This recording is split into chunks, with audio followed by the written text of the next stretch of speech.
భర్త ఉండి కూడా లోకాకర్షణల వైపు వెళ్ళేటువంటి స్త్రీల గురించి, భార్య ఉండి కూడా లోకాకర్షణల వైపు వెళ్ళే పురుషుల గురించి ఇంకొంచెం ఆలోచించాలి. అసలు ఏమీ లేకపోయినా సరే లైఫ్ను అలా సమర్పణ చేసుకున్న ఆమె శారీరకంగా ఏమీ పొందల.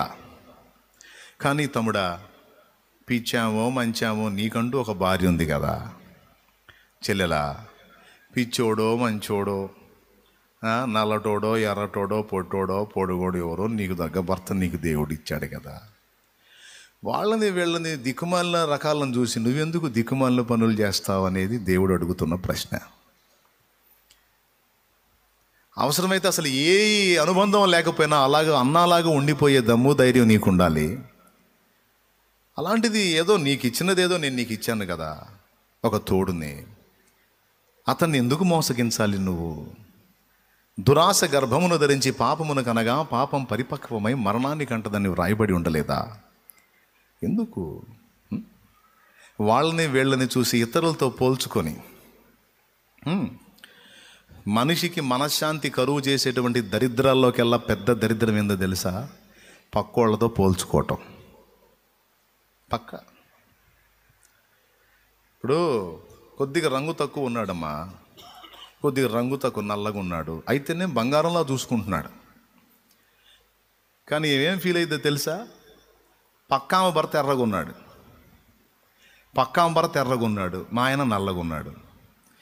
కొంతమందికి వాళ్ళకే పుట్టిద్ది, కొంతమందికి ఏమో పక్కింటి వాళ్ళు పుట్టిస్తారు. అగ్గిపుల్ల తల్లులు ఉంటారు, అగ్గిపుల్ల తల్లులు అద్భుతంగా గీసాడ పెడతారు కాపురాల్లో. కొంపదీసి మీరు అట్టంటి వాళ్ళు ఎవరిని ఉన్నారా? ఉండకూడదమ్మా. అసలు నువ్వు ఇంత చక్కని దానివి, పట్టుకుంటే కందిపోయేటట్టుంటావు.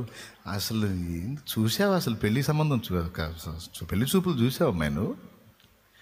ఆయనే ఆడా, నువ్వే ఆడా. తారు డబ్బాలాగా నల్లగా, అమ్మో పొగులు చూస్తే రాత్రి కళ్ళలోకి వచ్చేటట్టుంటాడు ఆయన. నువ్వు ఎంత చక్కని దానివి, అసలు ఎట్లా చేసుకున్నావు అమ్మా? వయసు కూడా చాలా పెద్ద వయసులాగుంది. అసలు ఎట్లా నచ్చాడమ్మా తారు డబ్బా నీకు? అబ్బా, నీ అందానికి నీ కలర్కి ఫలానా మూడో ఇంట్లో ఒక ఆయన ఉన్నాడు చూడు, సూపరు.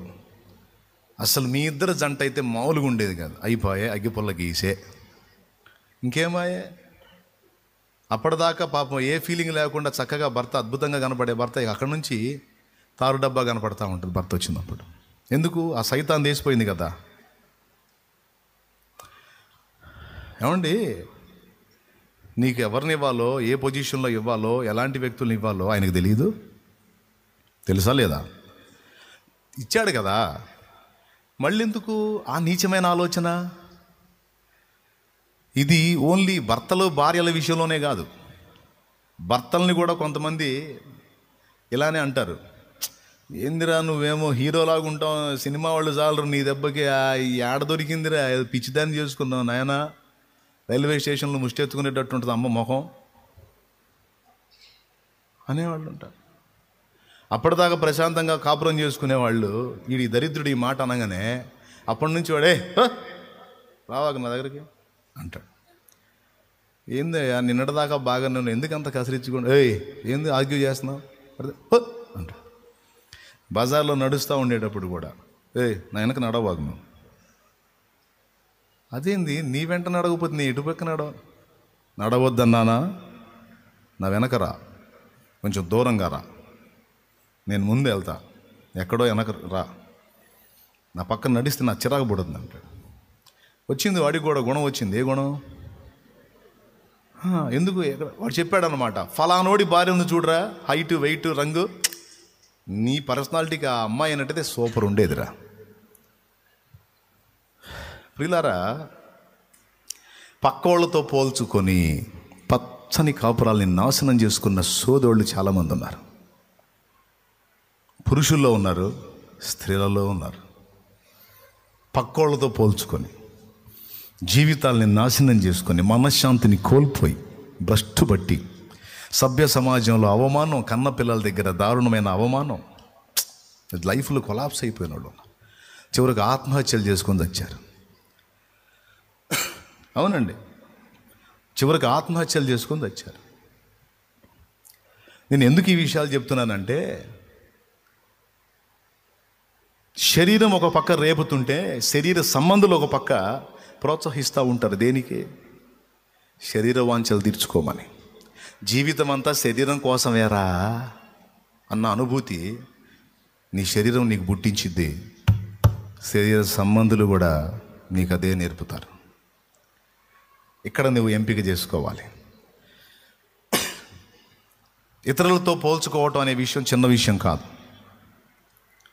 మనశ్శాంతిని నాశనం చేసే విషయం అది. దేవుడు ఎవరికి ఇచ్చే విలువ వాళ్ళకి ఇస్తాడు, ఎవరికి ఇచ్చే లైఫ్ వాళ్ళకి ఇస్తాడు. ఎంత చెట్టుకు అంత గాలి. ఎందుకు ఇతరులతో పోల్చుకోవాలి? నీకున్న స్థాయి ఏదో నీకుంది. ఇప్పుడు ఉదాహరణకండి, నల్లగా ఉన్నావు నువ్వు, ఎర్రటోడిని చూసి గందరగోళం అయిపోతే నువ్వు ఎరుపవుతావా? కావుగా. నీకు ఇచ్చిన కలర్ ఎవరిచ్చారు నీకు? ఆ కోటింగ్ ఎవరు వేశారు నీకు? ఆ బొమ్మని, నీ బొమ్మను ఎవరు తయారు చేశారు? సృష్టికర్త చేశాడు. నన్ను ఎర్రగా ఎందుకు చేయాలి, నల్లగా ఎందుకు చేసావని అడిగితే ఆయన ఏం చెబుతాడు? నాకు నువ్వు నల్లగా ఉంటేనే నచ్చుతావురా, నాకు నీ కలరే ఇదే నాకు నచ్చింది, నాకు ఇట్లానే నువ్వు ఇష్టం అంటాడు. కుండలు చేసేవాడు నల్ల మట్టితో చేస్తాడు, నల్ల కుండలు వస్తాయి తెలుసా మీకు? ఎర్ర మట్టితో చేస్తాడు, ఎర్ర కుండలు వస్తాయి. నల్ల కుండ అడిగిద్దా, ఎందుకయ్యా కుమ్మరి నన్ను అట్లా చేయలేదు, ఎట్లా చేసావంటే ఏమైంది? పగిలిపోద్ది. ఏం పగిలిద్ది? కుండ పగిలిద్ది. ఎందుకు ఎగస్టాలు దానికి? సృష్టికర్త ఇష్టం. Praise the Lord. ఇక్కడ గమనించాల్సిన విషయం ఏంటంటే, ఎర్రగున్నానా నల్లగున్నాను, వాడు ఎర్రగున్నాడు నేను నల్లగున్నా, వాడు పొడుగున్నాడు నేను పొట్టిగున్నా, వాడు లావు ఉన్నాడు నేను సన్నంగా ఉన్నా, లేకపోతే నేను లావు ఉన్నాను వాడు సన్నంగా ఉన్నాడు నేను కూడా అట్టయితే, ఇవన్నీ తీసేయి. వాడు 4 ఎకరాలు కూడా సంపాదించాడు, నేను 4 సెంట్లు కూడా, ఇది తీసేవయా, తీసే.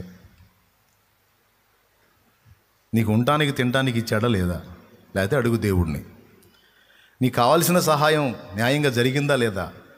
అదనంగా దేవుడు ఏదన్నా ఆయన చిత్తమైతే చూసుకుంటాడు. నీకు చెప్తున్న వార్త ఏంటంటే, నువ్వు ఇతరులతో పోల్చుకోవద్దు. పోల్చుకొని నీ మనస్సుని పాడు చేసుకోవద్దు. హల్లెలూయా. పప్పుచారు పచ్చడి వేసుకున్నాడు తింటున్నాడు, పక్కనోడు పలావ్ తింటున్నాడు. వీడు మనశ్శాంతి తినలేడు. వాడు లెగ్ పీసులు వేసుకున్నాడు, పట్టుకొని లాగుతున్నాడు, ఎట్లుందో ఏమో పప్పుచారు చట్నీ అనుకుంటే ఎట్రయ్యా, ఎట్లా వచ్చిద్దా? లెగ్ పీస్ వచ్చిద్దా నీకు? వేస్ట్. నాకు ఇచ్చింది పప్పుచారు చట్నీ, స్తోత్రం ఇందును బట్టి దేవునికి. వాడికి ఇచ్చాడు, దాన్ని బట్టి దేవునికి స్తోత్రం. ఈ పప్పుచారు ఈ చట్నీ కూడా లేకుండా అల్లాడిపోతున్న వాళ్ళు బోల్డ్ ఎంతమంది ఉన్నారు. నాకైతే నా తండ్రి ఇంత మాత్రం ఇచ్చాడు, దేవునికి స్తోత్రం.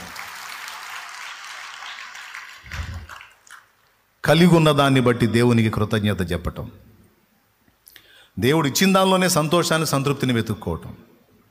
నేను ఎందుకు నల్లగున్నాను అంటే గుర్తుపెట్టుకో, నల్లగా ఉన్న తమ్ముడా నీ కలర్ ఎప్పుడూ మారదు. ఎర్రగున్నోడు ఎప్పటికైనా నీ కలర్కి రావాల్సిందే, ఆఖరికి సచ్చినప్పుడైనా నీ కలర్కి రావాల్సిందే. నీది బ్రాండెడ్ ఐటమ్, బ్రాండెడ్ కలర్, నీ కలర్ బ్రాండెడ్ కలర్. ఎంత ఎండలో తిరిగితే అంత క్వాలిటీ పెరుగుతూ ఉంటుంది. ఎర్రటోని తిరగమని వాడి కలర్ షేడ్ కాబట్టి అప్పుడు అడుగున్నాను. దేవునికి స్తోత్రం కలుగునుగా. దేవుడు ఏమంటాడు, నీకు బ్రాండెడ్ కలర్ ఇచ్చారా నేను, దానిలో మార్పు ఉండదు. ఎర్రటోళ్ళది ఏముందిరా, అట్ట ఎండలో తిరిగారంటే ఆమ్లెట్లా మాడిపోతారు వాళ్ళు మొఖాలు.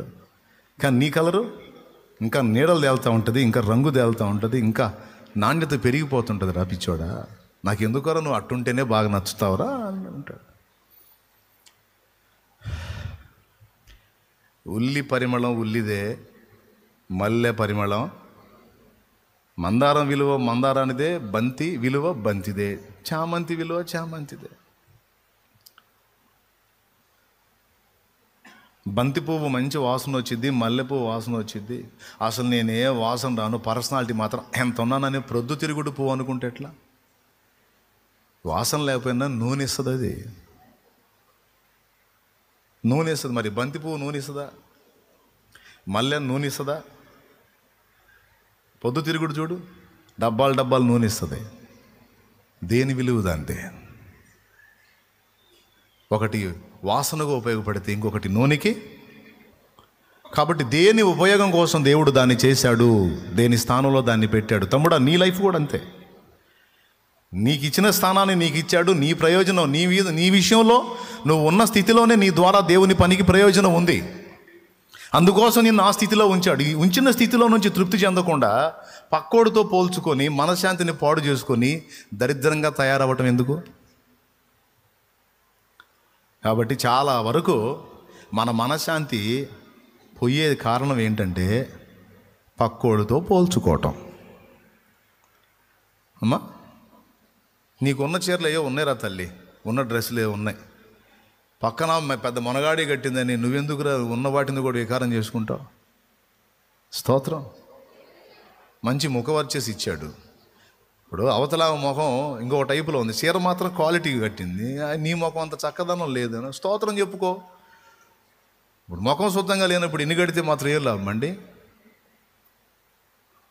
నీకు చక్కని ముఖవర్చేసి ఇచ్చాడు దేవునికి స్తోత్రం. కాకపోతే పేదరికం ఇచ్చాడు, అందులోనే ఉన్నదానిలో శుభ్రంగా కనపడు చాలు. వెతుక్కుంటే తమ్ముడా, మనకున్నదే శ్రేష్టం.